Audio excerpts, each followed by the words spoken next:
tous nos cœurs brûle cette espérance du retour de notre Sauveur.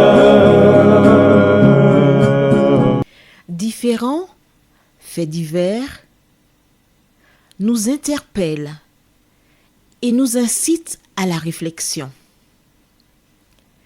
Ils annoncent un événement imminent et d'une grande importance. Mais comment l'analyser? En écoutant Jean-Claude qui, à la lumière de la Bible, t'accompagnera et te permettra d'être prête, d'être prêt pour le retour de Jésus. Note que les éditions spéciales sont disponibles sur YouTube. Quelle est la réponse 2? Le 2, c'est le chiffre. Je te salue fraternellement en Jésus-Christ, le Sauveur du monde. C'est Jean-Claude qui partage avec toi cette nouvelle série qui s'intitule « Découvrir la vérité ». Marco et Jean-Claude sommes très heureux de te retrouver en cet instant afin de découvrir la parole de l'Éternel. Aujourd'hui, nous verrons, elle enfanta un fils. Juste avant, prions. Notre Dieu, notre Créateur, Créateur des cieux et de la terre, nous tournons nos regards une fois de plus vers toi, la source de notre vie, afin d'étancher notre soif de la connaissance de la vérité. Que le Saint-Esprit nous conduise dans toute la vérité. Nous t'avons prié au nom de Jésus pour ta gloire éternelle. Amen. Voilà donc, nous avons vu Abraham qui pria pour Abimelech et sa famille parce les femmes étaient devenues stériles. À travers cela, Dieu nous montre qu'il ne joue pas avec le péché. Et je puis te dire que toutes les fois que tu te laisses piéger, tu supportes les conséquences. Et parfois, elles sont désastreuses. D'où la nécessité pour toi de vivre en conformité avec la parole de l'Éternel.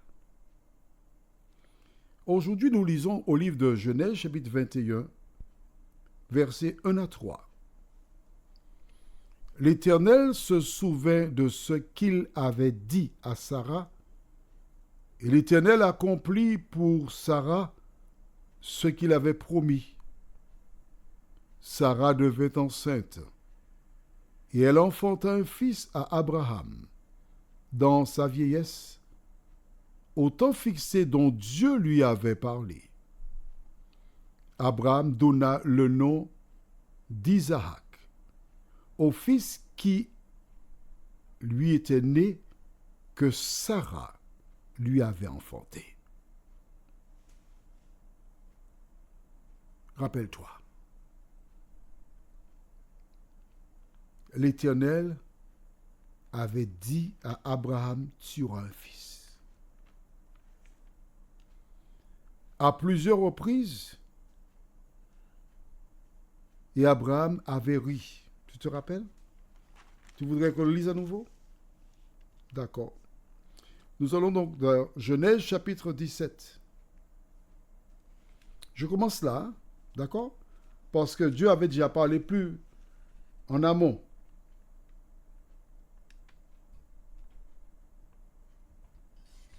Et nous lisons versets 15 à 17. Dieu dit à Abraham, tu ne donneras plus à Saraï, ta femme, le nom de Saraï, mais son nom sera Sarah. Je la bénirai et je te donnerai d'elle un fils. Je la bénirai et elle deviendra des nations, des rois, des peuples sortiront d'elle. Abraham tomba sur sa face. Il lui et dit en son cœur, naîtrait-il un fils à un homme de 100 ans? Et Sarah, âgée de 90 ans, enfanterait-elle? Et Abraham dit à Dieu, oh, qu'Ismaël vive devant ta face. Dieu dit, certainement, Sarah, ta femme, t'enfantera un fils, et tu l'appelleras du nom d'Isaac. J'établirai mon alliance avec lui comme une alliance perpétuelle pour sa postérité après lui. D'accord? Dieu avait annoncé là qu'elle enfantera un jour un garçon. Ensuite, nous avons vu dans Genèse chapitre 18, lorsque Dieu s'est adressé à Abraham, et on va lire dans Genèse chapitre 18, versets 11 et suivants. Abraham et Sarah étaient vieux, avancés en âge. Bon, on va lire verset 10 avant. Je n'ai pas voulu prendre trop de temps, mais on va lire verset 10. L'un d'entre eux dit, je reviendrai vers toi à cette même époque, et voici Sarah, ta femme, aura un fils.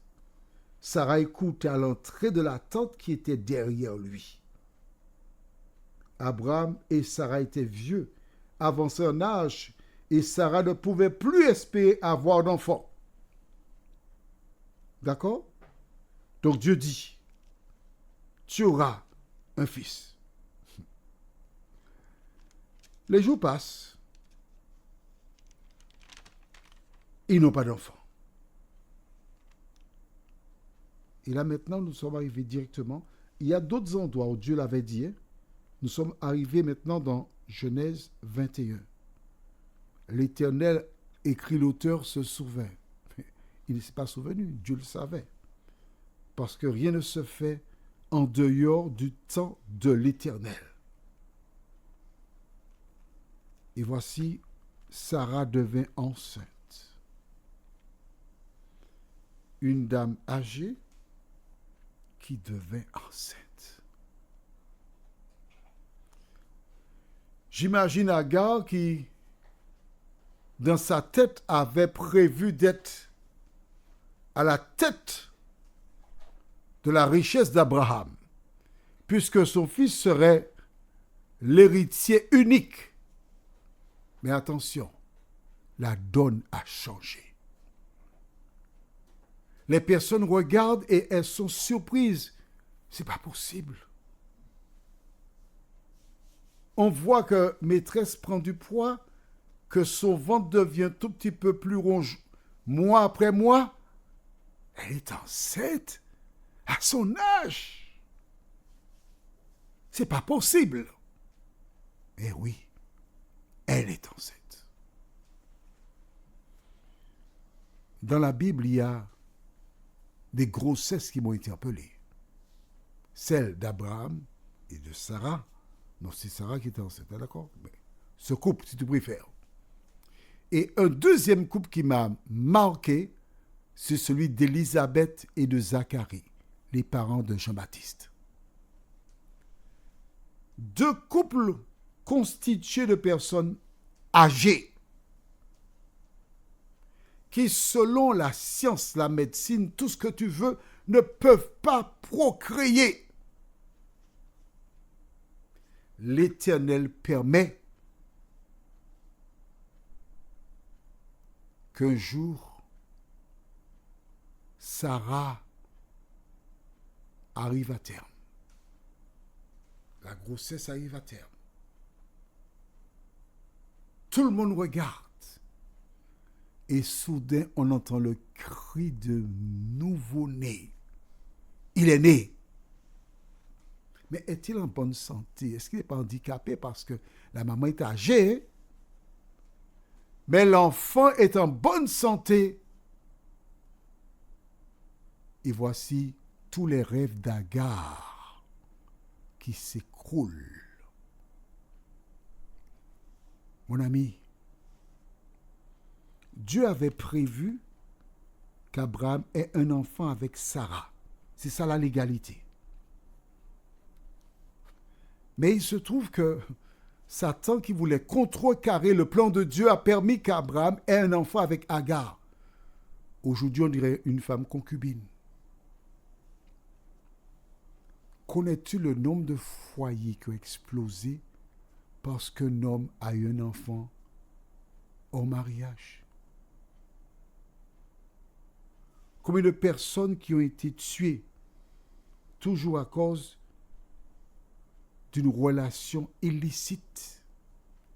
Combien d'enfants qui sont nés de concubines qui ont été abandonnés, rejetés et qui ont souffert parce que leur père n'a jamais eu un moment d'attention pour eux? Il y en a beaucoup.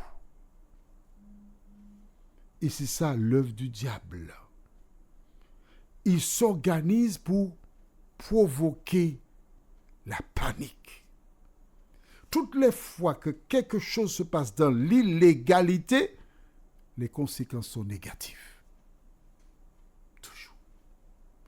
Bien sûr, certains me diront, oui, mais je connais des enfants, ils s'entendent très bien, au contraire. Heureusement qu'il a eu l'enfant illégalement, c'est l'enfant qui a pris soin de lui jusqu'à sa mort. Vois-tu, des gens trouvent toujours des excuses pour justifier le péché. Mais si ce n'était pas lui, Dieu avait déjà son projet. À partir du moment où Isaac vint au monde, l'ennemi, il est en difficulté. Parce qu'il pensait avoir remporté la victoire. Il ne s'imaginait pas qu'Isaac venait au monde. Mais étant donné qu'Ismaël était là, il décida de l'utiliser. Et aujourd'hui, nous voyons dans le monde comment les descendants d'Ismaël sont en guerre contre les descendants d'Isaac. Mais il te faut voir derrière cette guerre, la guerre de l'ennemi contre l'Éternel des armées. Mon ami, qui que tu sois, quel que soit le lieu où tu te trouves, il y a encore la guérison près de Jésus de Nazareth. Tu es en prison, tu es sur le trottoir, comme cette jeune femme que j'ai rencontrée à Terre-Saint-Ville, une prostituée à qui j'envoie les audios. Elle m'a dit, j'ai fait des bêtises, je sais, mais je demande à Dieu de m'aider à m'en sortir un jour. Si tu crois, tu verras la gloire de Dieu. Prions. Notre Seigneur et notre Dieu, tes plans se réalisent selon ta volonté en ton temps. Merci de nous aider à mettre en pratique ta parole, à ne pas faire des plans pour toi, mais à respecter les tiens, nous t'en prions, au nom de Jésus et pour ta gloire éternelle. Amen. Je te souhaite tout ce qu'il y a de meilleur.